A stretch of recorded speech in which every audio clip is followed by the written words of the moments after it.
By preserving this terminal tonight as a monument, we ensure that future generations will have the opportunity to connect with the past and draw inspiration from the Aruba aviation pioneers who paved the way and whom we will be honoring this evening also.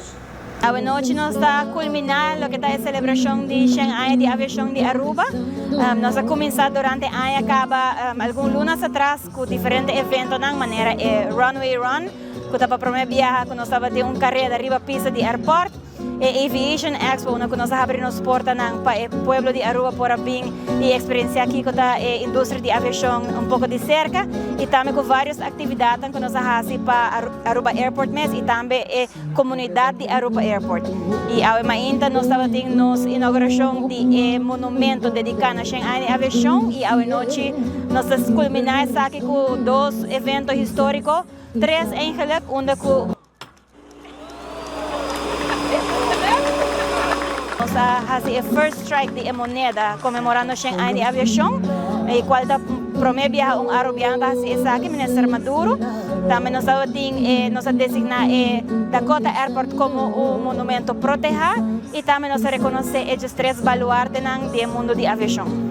The Dakota Airport Building stands as a testament to our past, a living witness to the stories, events, and people that have shaped our aviation industry. Solamente aviación, sino nos turismo también con la comisa y desarrollar su mes del último año camina a hoy nos turporta orgulloso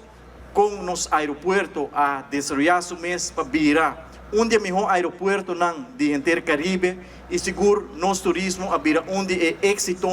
más grande no solamente del Caribe sino del entero mundo. Para que nanan planta para nos va a restaurar Dakota Airport y así después aquí con planes nang lobira y kiko gebouw aquí lo convertir en algo seguro para la comunidad. Celebración de Shanghai de aviación estaba un comité atrás donde junto nos brainstorm diferentes ideas para kiko te evento nang nos lo hace para celebrar esta aquí junto con la comunidad de Aruba. Comité aquí consiste de Aruba Tourism Authority, ANSA, Departamento de Aviación Civil de Aruba, Gobierno de Aruba y también el señor Agustín Vrolijk y también a nos como Aruba Airport.